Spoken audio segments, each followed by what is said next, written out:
Spring it on with 40 to 70% off almost everything at Gap Factory and gapfactory.com. Matching styles for the family are on sale too. Shop it all through April 12th.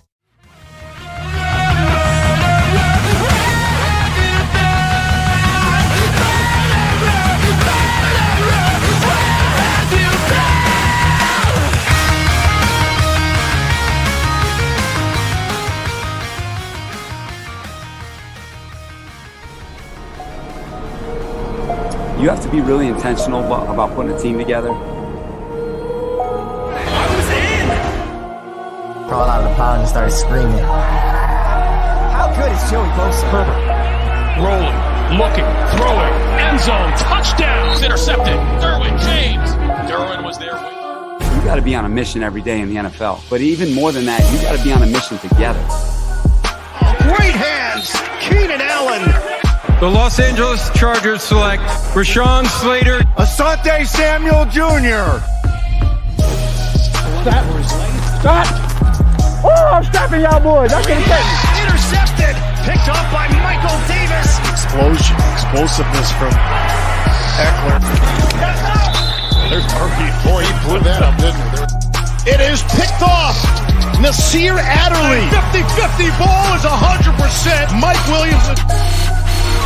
Ojeda, Nwosu, and that will end it. Time to bolt up.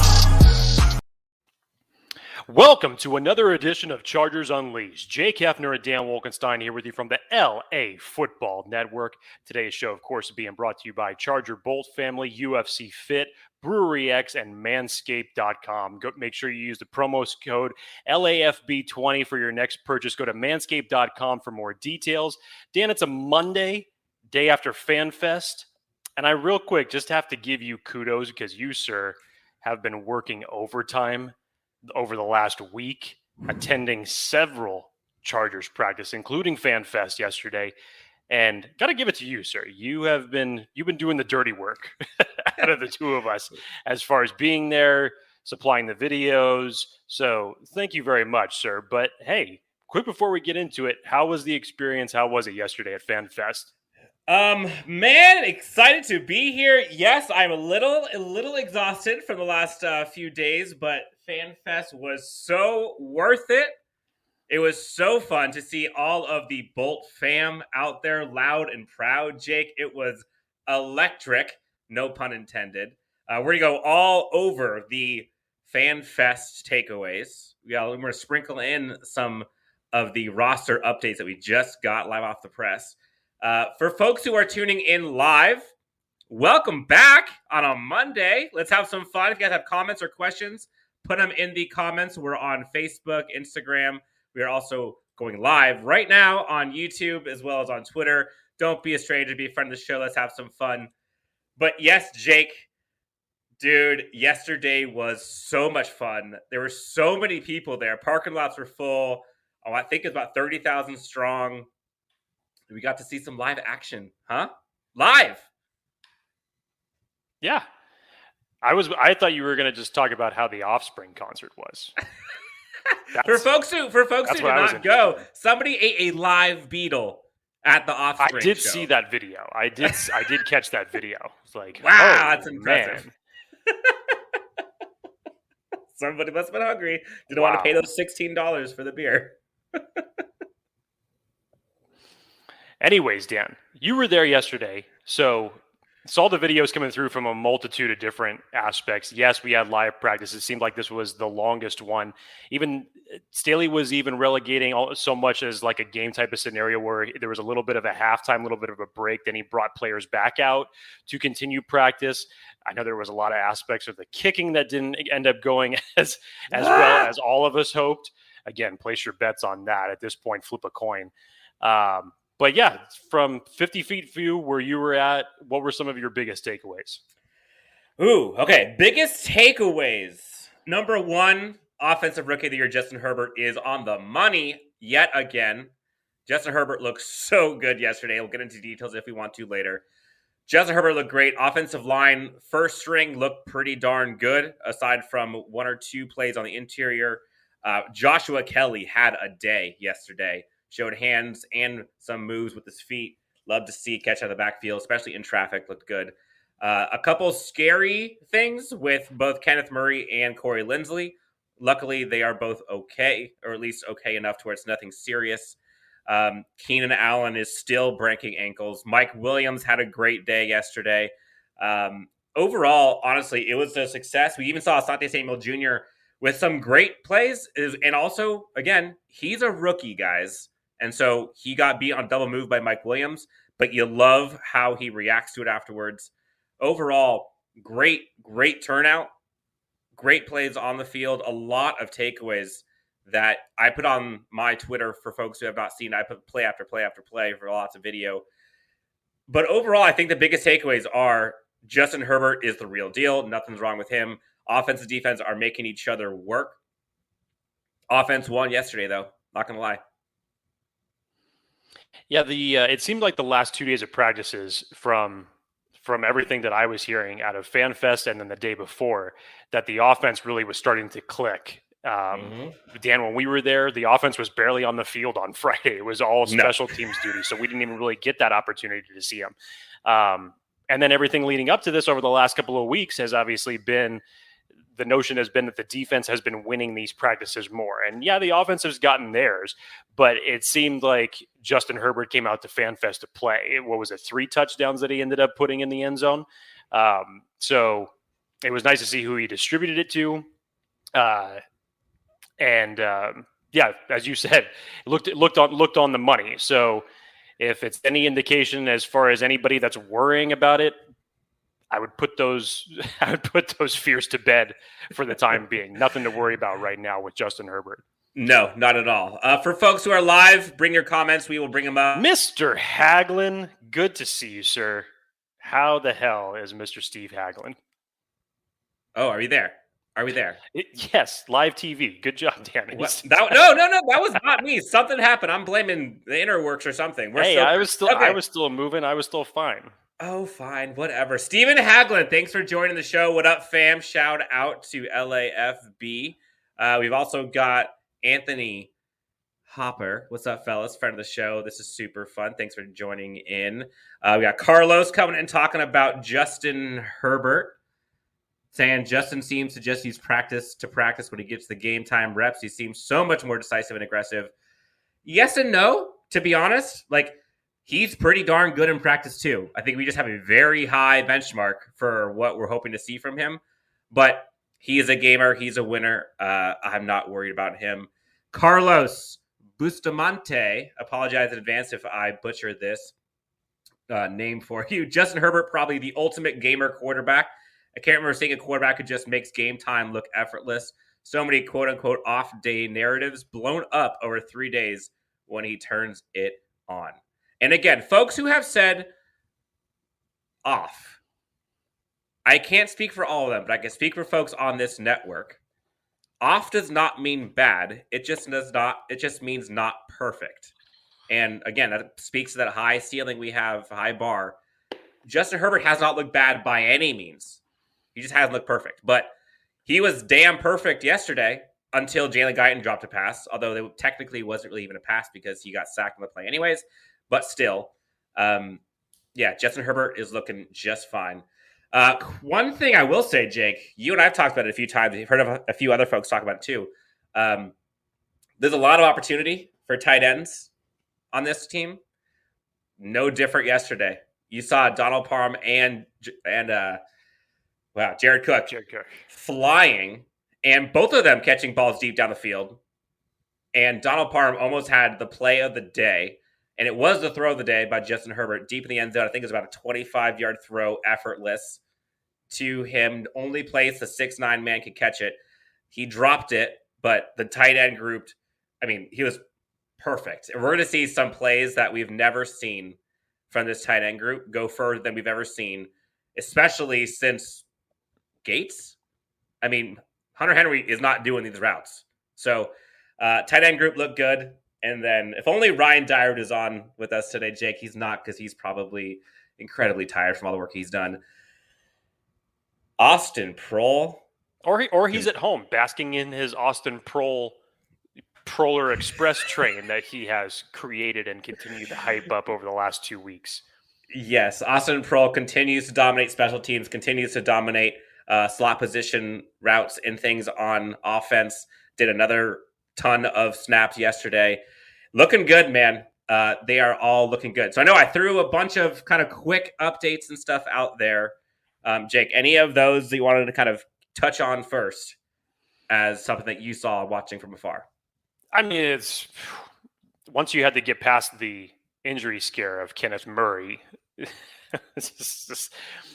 practice really seemed like it started to go on. And again, I wasn't there, so of course I'm following everything, just fingers crossed for that dreaded 6-letter word that we don't like to talk about. And unfortunately, we ended up having 2 scares with Murray and the Linsley situation. But thankfully, after Staley's comment saying that if it was a game type situation, it would have been different, that these guys would have gone back in, it was good. And when you look at it from everything else, obviously Justin Herbert was on the money. It was nice to see him get certain guys involved in the offense. Nice to see certain guys make plays. The Jared Cook aspect, I'm still going to pound this to death right now. I think that Jared Cook is going to have sneaky good fantasy value in this offense with Joe Lombardi as the offensive coordinator. I think it's going to be a very underrated free agent signing in the long run, especially if you get in the red zone and you start putting Jared Cook and Donald Parham in at the same time. Look out. I mean, mismatches galore that are in. The possibilities are endless when you're talking about the weapons that are a wide receiver. But now look what you could possibly have as tight end. I mean, this red zone offense could be magic. We've had enough of stalling in the red zone. We can move it fine between the 20s, but why can't we put it in the end zone? I think that those problems are going to go to rest very, very quickly here. So much better chances of the Chargers putting up 7 than they will be of 3. Defense, wow. Your boy, Dan, boy. Talk about him. Mr. Chris Rumph registered 3 sacks yesterday. I can't remember which quarterbacks he did it against. I believe one of them was Stick. I couldn't remember if he got 2 against Stick or 2 against Daniel, or how the rotation ended up going, or if it was 1 against Costello. Forgive me if I'm speaking out of turn, because obviously I wasn't there. But your boy got some sacks. I think Bosa was in on 1 sack, if I remember correctly. I believe he was. Tillery, I think, had a sack. Cortez Broughton got a sack. Oh, Cortez Broughton. That was the other one I missed, yes. But yeah. And then, Defense, of course, Derwin James picking off a pass. Hello. Technically, that was also a sack before, but still, he picked it off, took it to the Partmans without the A. Love the way he says that, by the way. Shout out Blake Mullinger. Yes, defense is so much more electric with Derwin out there. And Jake, I'm going to make this awkward for you. Steve Haglund put out there, doing great. Dan definitely frozen. Do you want to build a snowman? I told you so. You were frozen. Play? Not that frozen, Dan. Shut up. Not that frozen. Never that frozen. Carlos Ramirez. I can't wait to see T. Billy out there again. Amen. You and me both. Blue Deftone. Shout out Justin Herbert for MVP. There actually, Jake, were MVP chants when he was at the podium yesterday. And man, did that give me chills. I was loving every minute of it. Craig Smith. How rude of him. What's up, Craig? Hi, fellas. Bonafide friend of the show, Mr. Craig Smith in the house. Love it. Jake, Mike Williams looked great yesterday. Mike Williams has put together a string of good practices lately. Yep. This whole wide receiving core is looking better and better. And Brandon Staley talked about it on his post-practice press conference. Try saying that 5 times fast. This is the deepest wide receiving core he has ever coached. Did you hear that, Jake? I did hear this. What did you think? Do you agree? I mean, we've been talking about this it seems like for the past couple of weeks when we did our wide receiver breakdown. And now, God, with the emergence of Austin Proehl, that we at that point in time, we really weren't talking about him a lot. And it's been such a seismic shift with a few surprises in there when you see how much Joe Reed's workload has been scaled back and how Austin Proehl has risen over these last several weeks. KJ Hill is still working into, now he has to contend with Josh Palmer for the slot receiver position on top of battling for snaps as on special teams as well. But, I mean, this turned out completely different on the back end, Dan, than either you or I predicted.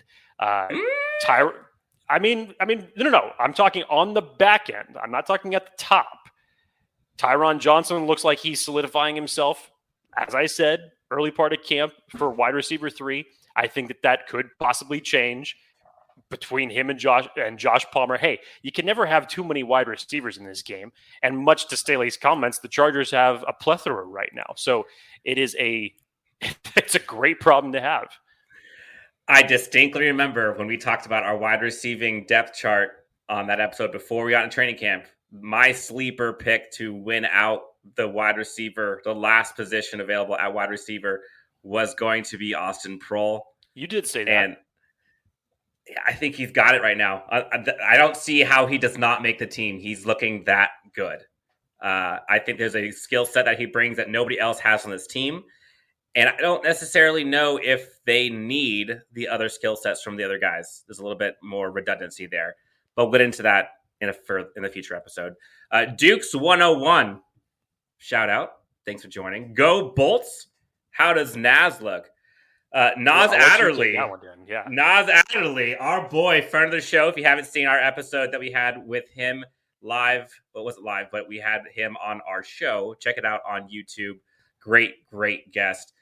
Nas looked better and better yesterday. There was one play, I put it on YouTube or put it on Twitter if you haven't seen it, where he could have lit up. I want to say it was Justin Jackson, but he pulled up. But he wishes that was game day because he is finally healthy, ready to go. Nas and DJ, can't wait to see those guys actually play next to each other. Shout out to Jake. Shout out to Sweden. Marthenian. Cheers from Sweden. Love your casts. Yeah. Thanks. Love it. I love that. Thank you. That's awesome. We have a question here, or a statement about Cook from Philip Casey A. Calloway. Do you think A is just a nickname, or is that his third middle name? Philip Casey A. Calloway. Hey, man, some people have 4 names as part of their full name. Remember Including Ben Jarvis Green Ellis? Hey, remember that guy? Look at you pulling that out of the grass. Some people have those type of names, and it's awesome. Yep. He says Cook will be such Calloway. It's a good sounding name too. I agree. Cook will be such an asset in the red zone. He says he has the presence to shift coverage. I agree. I saw Jared Cook make several plays yesterday that there's nothing defenders can do. There's one play where I think Justin Herbert threw like a 10-yard out to him. He was covered, still made the catch. But if Justin Herbert just looked right, there was a wide open Joshua Kelley that could just walked in. But I digress. I'm going to put this live, Jake. I did not see this. I'm hoping you did. Did you guys see, this is a question from Blue Deftone. Did you guys see the Justin Herbert interview with Mina on ESPN? Tom Telesco was on there as well. It was cool. I'm really hyped for the season! ! Did you see it, Jake? I didn't see it. I think that this was actually broadcasted yesterday, right after FanFest concluded, but I did not get a chance to see this yet. I didn't either. So Blue Deftone, if you want to pop up some comments of what you did see, we'll be happy to talk about it. Jake, we have somebody in here. We're going to be talking about the depth chart. Carlos asked us, did you guys get a chance to see the unofficial depth chart? Yes, Jake has. We'll be talking about that here probably in about 5 minutes or so. So don't worry. Stay tuned. Jake, what do you think of Joshua Kelley as RB2? Is it going to happen? Well, I mean, we'll talk about it in a second, but I think lately over what we've seen from him in practice, up until recently, you didn't really see much from the running back group throughout the first, beyond Austin Eckler and beyond Justin Jackson. The biggest competition that we were all watching was Joshua Kelley versus Larry Roundtree. And there wasn't much noise for them throughout the first week of training camp. But now over the last couple practices, it seems like Joshua Kelley has slowly started to pull away just a little bit. So I still believe that this is going to be a training camp battle that's going to be fluid throughout these first 3 preseason games and throughout practices. So it'll be interesting to see if that ends up shifting or if that ends up staying pat throughout this preseason. Yep. Joshua Kelley looked good. SD Fishin comments, how's the running game? Lombardi scares me. I don't know why Lombardi scares you. Lombardi does not scare me. Jake, does Lombardi scare you? No, I mean, I understand there's some reservations that people have had about his prior coaching experience, but... Like Detroit? Yes, to use it as an example. Coach Lombardi has come out and said that he wants to use Austin Eckler in a Alvin Kamara type of a role, which if you're looking to draft Austin Eckler in your fantasy league, that should be music to your ears right now. It should be music to your ears. Dan, you were talking about the chance for Justin Herbert for MVP that were taking place in SoFi. Unfortunately, I did also hear about a string of boos to not just one individual, but three. And when we're talking about the kicking competition, and I saw your videos when practice really hadn't gotten underway, I had saw that Mike Badgley hit, what was it, a 55-yarder? I think you had that up. That was in practice. That was in practice. That was in practice. But were they actually, was it just him kicking it, or were they actually doing, was everybody on the field? They were doing it. Okay. That's literally everyone in my section was like, wow, he made it. Like, we were all just assuming he was going to miss it. So we took note was of like that. bad, and then okay, right. But what was it? 3 for 6 or 4 for 6 that he? I think he was 4 for 6. I want to say I think he went 8 for 10 total, but there was like one bad stretch where I think he was kicking 4 or 5 in a row, and I think he went. I want to say it was either 2 or 3 for 5. So, I think it was 3 for 5. Vizcaino, I believe, didn't do well. Kissman, no, it was not. He was, I think, 3 for 6, and then Kessman came up and he was only 2 for 6. So yeah, Badgley got the first reign of boos, and they all got boos at one point. And for folks who are poo-pooing the folks who were booing, didn't mean to rhyme, but for those folks who are booing, just remember how much pain and agony that these fans have had to go through in the last few years, watching these kickers literally lose them games. And so, do you think the fan base and this team wants to fix the damn problem? Absolutely. So, yeah, they're booing. They're passionate. They want someone to fix it. And damn it, if they see it happen again this year, folks are going to like riot on the streets. It wasn't good. Now, Coach Staley talked about afterwards, like it's just starting. It starts just heating up. Like they have to do more than just field goals, although that's a huge, huge deal. Right now, I don't see Badgley making this team. I like the leg of the other guys more than him. Wow. Because I had read that there was 3 field goals that Badgley had kicked that were under 50 yards, and those were 3 of the ones that he had missed. Yep. All the ones. It was not a good showing. It wasn't. So at this point, if you've placed your bets on any of these 3, at this point, just flip a coin, man. Blindfold yourself, throw a dart at the wall with 3 pictures of the kickers that are available. And honestly, I don't even know what to tell you. I can't even put any good money on this. Even for the guy that I ended up picking, Alex Kessman, it doesn't even look like that's going to come to fruition. So if the Chargers aren't there already as far as their fan base being frustrated, I swear to God, they are one missed kick away from ending up the way Chicago was with their kicking situation, with their fans saying, to hell with it, we've had enough, get off the field. Yep. No, it was not a good day for the kickers, but at least it wasn't a real game. That's the silver lining.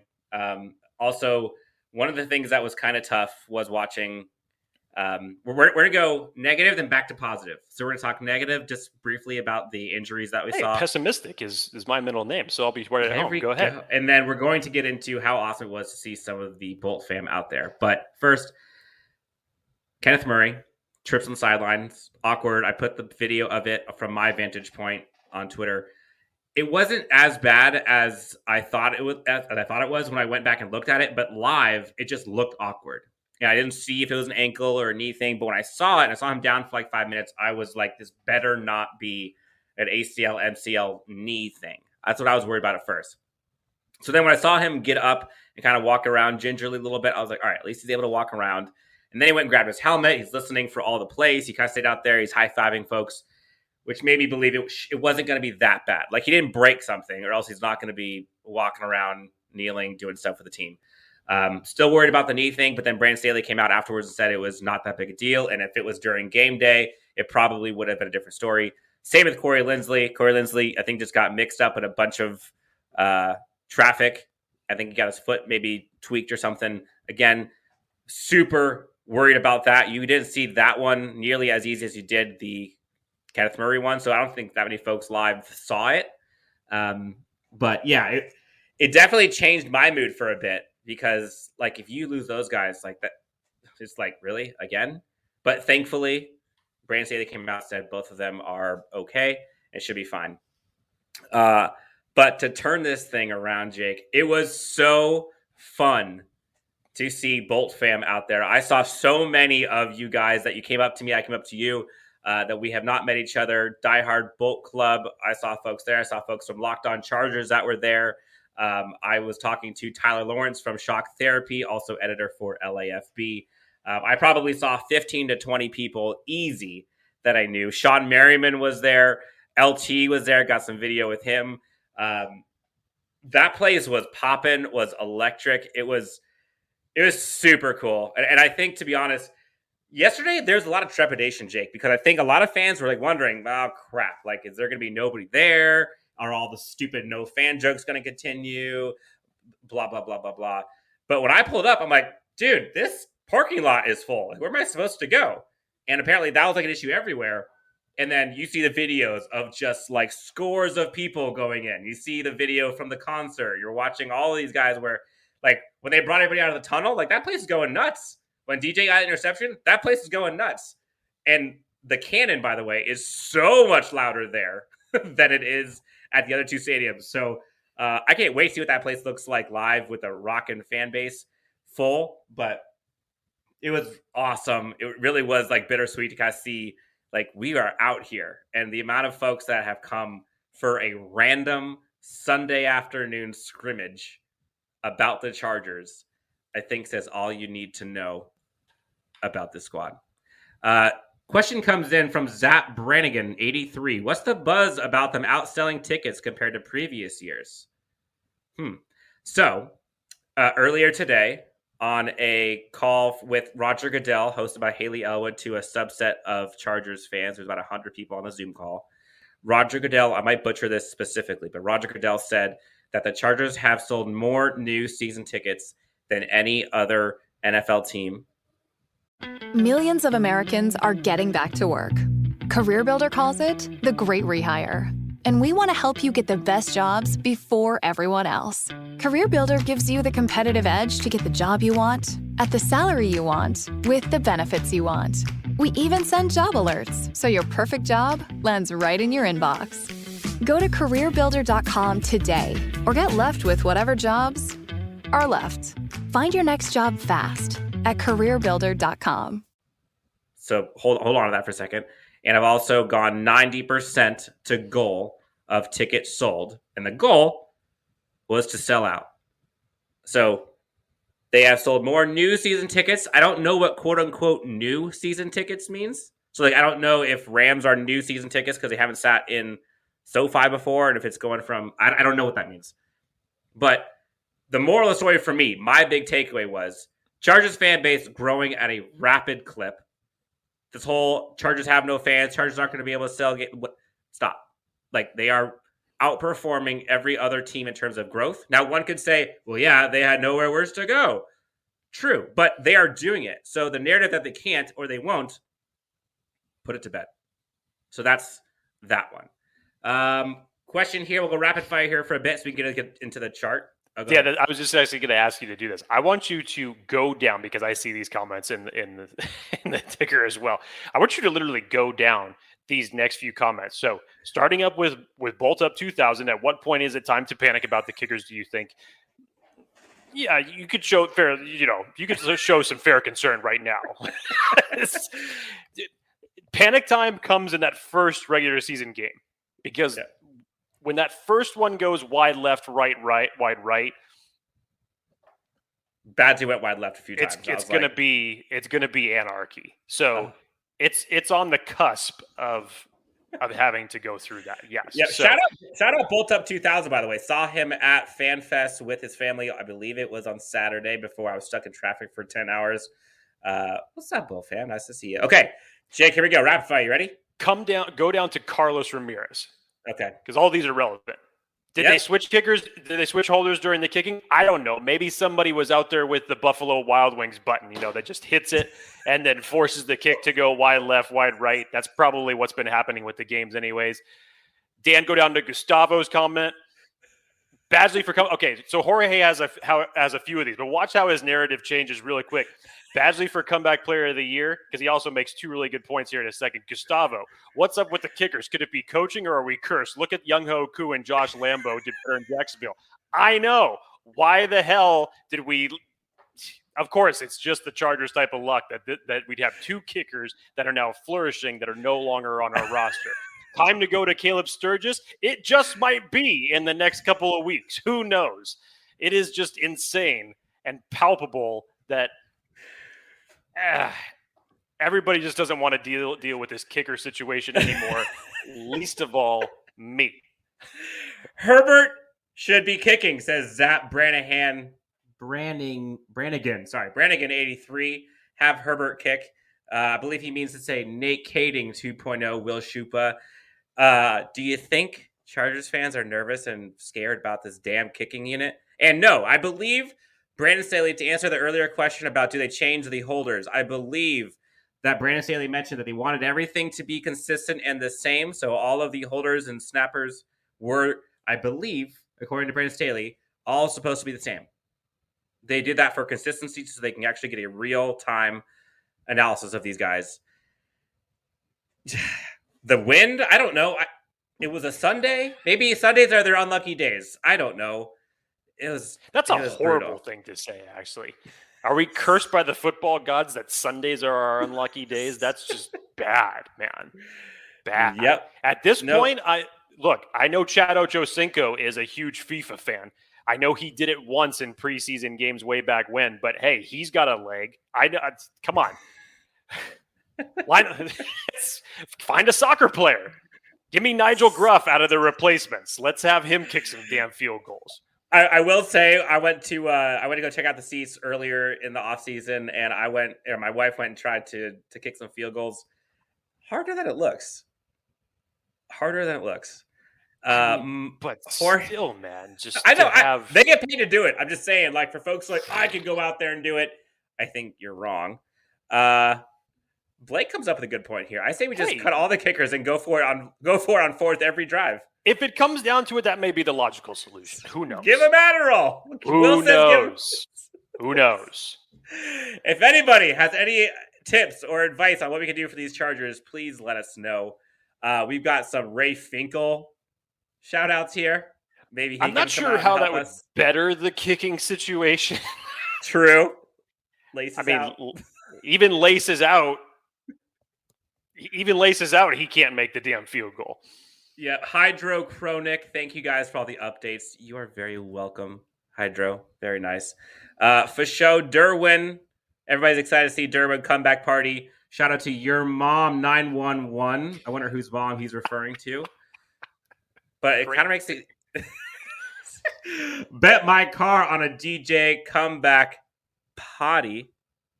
I believe that's player of the year. Or that, yeah. I was going to say party, but hell yeah, let's throw a comeback party for Derwin James. Hell yeah. Yep. So Jake, we're rounding out. One of the things we wanted to talk about today was the depth chart. Yep. Chargers just came out with a new depth chart for the first preseason game. You got to see it. Let's discuss it for a few minutes here. Chargers released it earlier today. Jake, I'm going to let you take the reins here. For those who are live, you're able to see this thing on the screen. Jake, Key takeaways, things that you saw from the latest depth chart that was just released. I mean, if we've been following everything from what we've seen in practice thus far, there shouldn't be many surprises here. But you look at this, and obviously the first one that jumped out to me was, okay, so Joshua Kelley is ahead of Larry Roundtree as it is on the depth chart. So he has, as of right now, RB3 for I'm assuming this upcoming game against the Rams. Larry Roundtree is at RB4 and Darius Bradwell's at RB5. I still think that this camp battle is going to be fluid throughout. Recently, Joshua Kelley has started to pull away in practices. Looks like he's gotten the better results of the snaps that he's gotten in. And this makes sense to put him at the RB3 at this point in time. Do I think that this has the potential to change over the next 3 weeks? Yes. Yes, I do. So this will be an interesting matchup to watch, and then to see what Larry Roundtree does with his game reps when he finally gets in there. Because in all honesty, we haven't heard too much about Roundtree thus far in the preseason. So I'm interested to see what he looks like when they finally let him in the game. The other thing that caught my eye is if you notice here in the middle of the defense, when you see these oars in between each one of the columns. So you have clever. You have Drew Tranquil or Kaiser White. So on the depth chart right now, it has Drew Tranquil and Kenneth Murray as your incumbents for the starting middle linebacker positions. And then you have with Drew Tranquil and Kaiser White, it's or. So I'm interested to see if this means that this is Drew Tranquil's job as of right now. Are they going to be rotating this heavily to just get a mixture of the right combinations? How frequently are they going to be mixing Kaiser White with the first team defense? Because he has been playing with the first team defense recently. So I'm interested to see what type of combination they end up coming up with there and how long this rotation will last throughout the season. And then the same thing for correct me, fix me, Dan, on the pronunciation of was it Google? Because it's so small, I can't see it just to say the name. But Chris Rumph, and say it, Dan. I don't see where you're looking. Chris Rumph. Chris Rumph's camp battle. Or Amen Ogbonaminga? Is that what you're talking about? No, not that one. The or. Come on, dude. Read left to right. Thank you. Hey, his name was below it. Relax. Same situation. Sorry, I'm nearsighted. I can't see that far.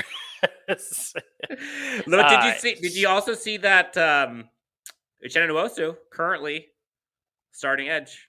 Both folks were talking that he might not be. I mean, the way that this lines up is that Cairo Fackrell is behind Joey Bosa. But this is why I'm interested in this, because it's another or situation to me. From everything that I've heard on Chris Rumph, I would have thought that he would have had a little bit of a leg up on this scenario. So I'm interested to see, again, how is this rotation going to work between the second and the third team? And thank you, Jorge, for pronouncing it correctly. Everyone together. Ogbonaminga. I always do the wrong thing first when I look at someone's name and then I just try to pronounce it. And then because this looks so far away to me, I can't entirely see it. So I wasn't even going to try to make myself sound stupid or give Dan any more B-roll footage that I have of mispronouncing people's names. You made me do it. Exactly. So that's part of the story. And the final takeaway that I'll take from this is that if you go down to the specialist part of this depth chart, there is a name that is, I guess not now, but is completely absent from the specialist, and that is Joe Reed. Gone. Austin Proehl has officially unseated Joe Reed from any special teams duties. Joe Reed is not in there as a punt returner. He's not there on kickoff duties, and this is where he was last year. It's just insane to me that throughout all these practices and with all the emphasis that's been put on special teams, you heard things from Nasir Adderley, KJ Hill, Austin Proehl doing returns, not one sniff of Joe Reed when this was one of the biggest things that he did while he was at college. So this is extremely notable to me that he has literally been relegated as what does it look like now? Jeez. At least 4. Yeah, wide receiver 4 for where he's positioned on this. I mean, technically you could kick returner 4. Yeah, kick returner 4. If you were looking at the wide receiver depth chart, it could be a hell of a lot lower than that. Oh, 100%. Yes. So Austin Proehl has come in and has taken this job away from Joe Reed. As of right now, kick returner 1, Nas Adderley, number 2, KJ Hill, number 3, Austin Proehl, and punt return, KJ Hill 1, Austin Proehl 2, Jalen Guyton 3. Austin Pearl was last on everyone's list, except mine and Ryan's and Jake's. Up until training camp started, then he shot up like a rocket. Now he's up to second on kick returning, third on Austin Pearl. Look for him to continue this comeback trail. I predict he will be number 1 by the time this is over in that punt return slot. He's got 2 slots to move up. Jake, did you notice that Asante Samuel Jr. is currently CB2 outside behind Chris Harris Jr.? Well, that's one position that you have to kind of take with a grain of salt, because depending on how many corners you're running on the field, how are you looking at this? So, and this is, I mean, in my opinion, you're not putting Brandon Faison over Asante Samuel Jr. as far as the depth chart goes, but this is just the way that you have to lay it out. So yes, if you're running 2 corners on the field, I still can't see if it's Michael Davis and Chris Harris out wide. Hell no. Even though if it was that, you'd probably be putting Asante Samuel in the slot, because those two are virtually interchangeable. However, not as productive as the other. Chris Harris does most of his damage in the slot, not so much on the outside. Asante Samuel Jr. is definitely much more versatile as far as what he can do on the inside or the outside. But yeah, the corner one is kind of one that you have to read between the lines a little bit. I know it's laid out this way, but depending on how many DBs you have on the field at any given point in time, this isn't necessarily read like that. Yep. Nope, you're good. Trying to think any other big takeaways. I see Mark Webb, Alohi Gilman are both your safety 2s. Makes sense. Ben DeLuca is in 3. Or Ben Lakuta, if you're reading this. Thank you so much for that. And Jake, probably biggest surprise, Justin Herbert is QB1. Holy shit. Hot off the press. Yeah. So any other big takeaways off of the depth chart? I know this is early. We're probably going to see this thing shift as we continue. But that is going to be depth chart updates. Yeah, and even the kicking chart was accurate, as much as it pains me to say that, for the order that they had between Badgley, Vizcaino, and Kessman. Vizcaino. We also got help on that one too. See what I mean? I can't do this. Vizcaino. I apologize. I'm not doing it intentionally, but I feel like Marshawn Lynch when he announced the first player in the NBA draft. I'm sorry. I don't mean to do it intentionally. Good.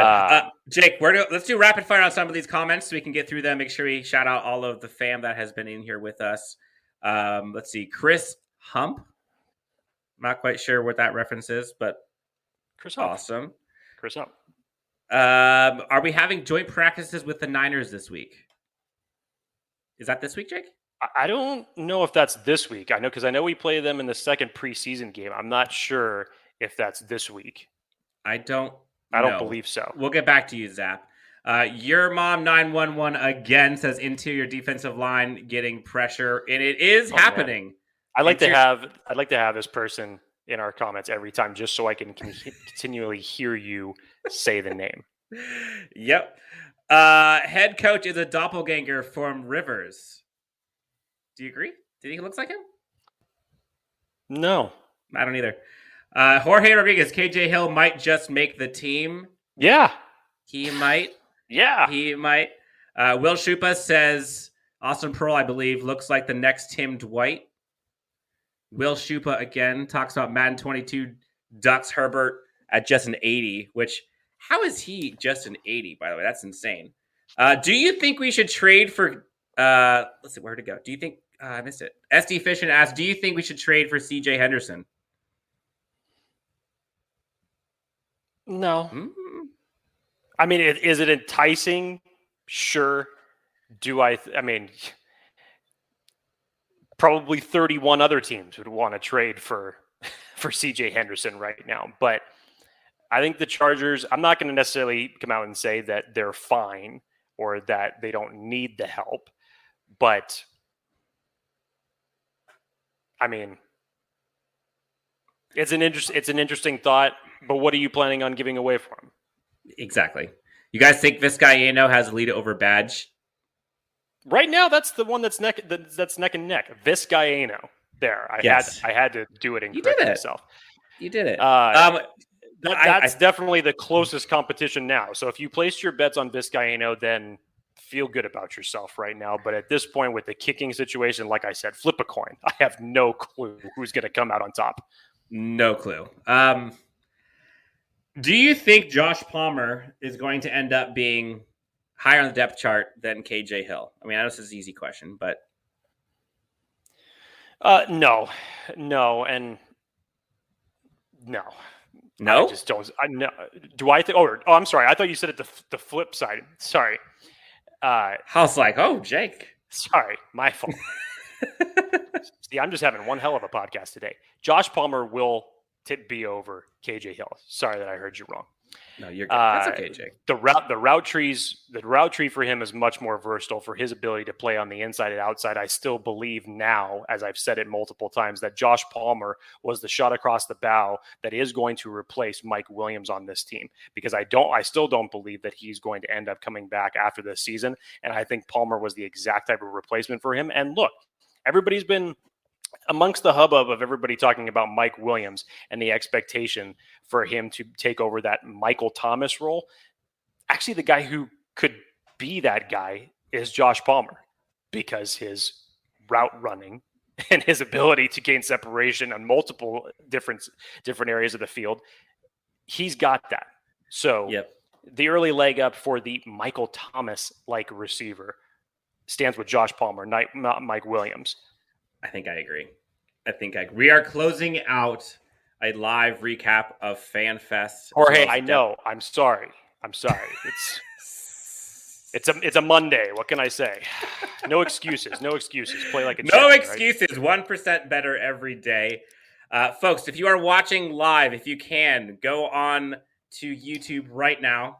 If you're watching on YouTube, if not, go on YouTube, open up a new tab, click that like and subscribe so you don't miss out on any more new shenanigans that we do. I wonder what's going to butcher next. Jake, do you think we're going to see any starters in the first preseason game? This is a good question. Staley addressed this after FanFest. What did he say? Just depending on how practices go this week, that's going to determine how many starters that we see. I mean, yeah. You know, you're going to see Herbert. I mean, we would all love to see Herbert. Does he really need to be out there?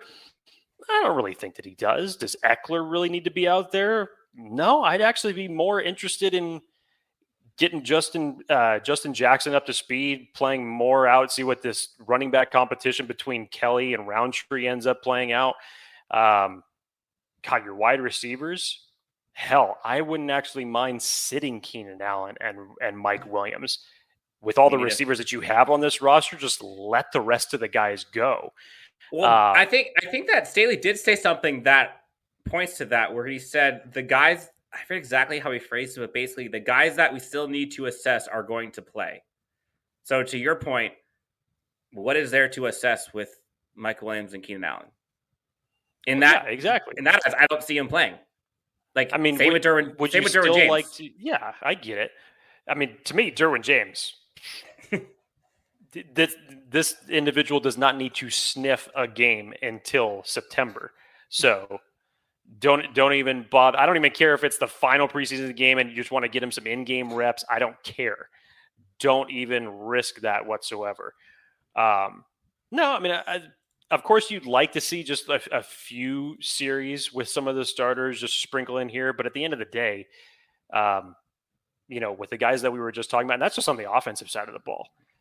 What do you really need to see?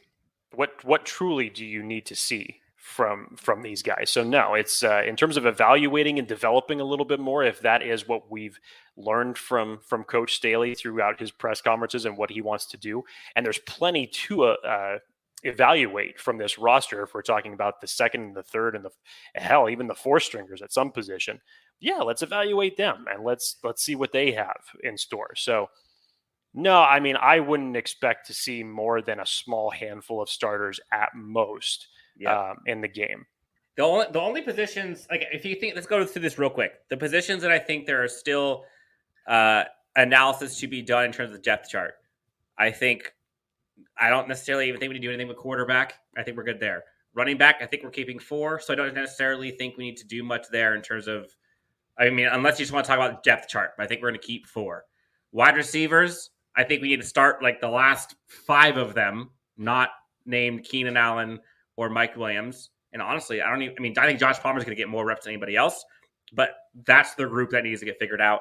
Tight end group, I'm curious to see what happens with Steven Anderson. So that the end of the tight end group, I think we both know that Cook and Parham are there, but what happens after that? I still think they keep 4. Wouldn't surprise me if they sat Cook and just started Parham at the position. I'd love to see the entire offensive line one rest, except maybe Filer and Abuche. But like honestly, I have faith in them to where I'm happy with them. I'd like to see the second and third string offensive line play every Give damn me some snap. more of Hymas, man. I want to see some more in-game reps, him going up against opposite competition for a change. I'd love to see more reps for him to get. Yep. And I think on defense, I think the biggest competition so far right now are going to be kind of like the safety 2 position. So like the Gilman and the Ben DeLuca. And then we're probably looking at like the, I guess, defensive line. But not like, I mean, I guess we're pretty set at defense, barring injury. Like we're pretty set. There's not much that can go around except maybe like it could be CB2 versus CB3, but like I don't think that's going to change much. I mean, it's going to be all interchangeable anyways. So kickers, obviously, cycle all of them through. I don't even want to try scoring touchdowns in preseason. Just kick anytime you're in field goal range. Like, just keep kicking. I don't care. Just figure it out. That's all I ask.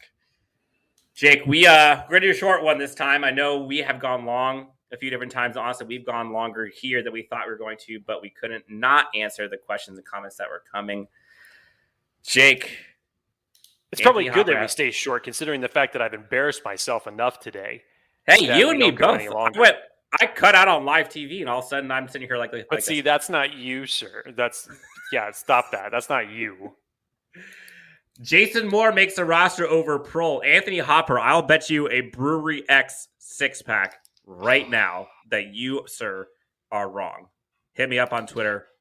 Interesting thought, considering that Moore made Jason the team last year, and so do I. But not the way that Prohl's been utilized. Can't see it. No. It would be, in my opinion, I think it's between Jason Moore and KJ Hill. That would be the one to watch. All right. Well, live show Monday night. I think it's the first time we've done a live Monday night show. Can't wait for the next one. Monday, where we actually talk about it like during like a preseason game, maybe. But in the meantime, if you have not already gone and clicked the like and subscribe on this video and to our podcast on both YouTube as well as on Apple Podcasts, Spotify, wherever, check us out. Thank you guys so much for listening and for viewing and taking part of these live. We actually are having a lot of fun doing this, and we kind of are going as we speak, and we're trying to figure this out. So we appreciate your patience as some of the technical difficulties are getting ironed out. But we are doing our best to bring this to you. We can't go out without talking about our great friends at Manscaped. Jake, save 20% and free shipping using the code LAFB20 for all of your male and female grooming needs. Do you have the shirt on today? I do have the shirt on today. It's there. There it is. There it is. They get video too. Manscaped. Again, go to manscaped.com. Free shipping, 20% off. LAFB20 is the code, along with Brewery X, Charger Bolt Family, friends of the show. Charger Bolt Family now is on Twitter as well. Check them out. They're a great Facebook group. Stop by and say hi. And then Jake, UFC Fit in Temecula. I'm actually going to be going to the gym here later tonight because I need to get some recovery because I'm struggling. If you have not signed up for a gym or looking for a new spot to go to in the Inland Empire, check out UFC Fit. They have a great staff, great recovery room, awesome pool, steam room, sauna, you name it. They got all of your gym needs. Anything else, Jake, you want to tell the good people? No, I've embarrassed myself enough. It's all right. It's all right. Are you sure? Yes, I'm totally fine. Okay. Hogwatch, apparently we'll end on this. Hogwatch says, go, Bolts. Come on the hog. Watch, lads. Did you actually try to sing that right now? I swear to God, you were about to sing that comment. I could have. Do you want to come You should have just went with it, man. You stalled. at come on the hog. And Jorge says, go to sleep, Jake. You need all the rest so you can get more into the nitty-gritty, more specific, and get all of your facts straight. Because, Jake, you must be perfect, or else you can't do this. Hey, you got to be perfect. God forbid. Can't believe you. All right, for Jake Hefner, you can find this lovely, handsome man at Jake T. Hefner on Twitter. Every time, you can find myself on Twitter at Chargers Homer. Check us out, LAC_Unleashed. Find us on Instagram as well as Facebook, Spotify, everywhere you get your podcasts. Friends, thank you so much for joining, and we will talk to you next time on Chargers Unleashed. Let's have a great week. Let's watch this team rise. Shout out Bolt fam everywhere. Thanks for all of the fun at FanFest. And we will talk to you guys next time on Chargers Unleashed.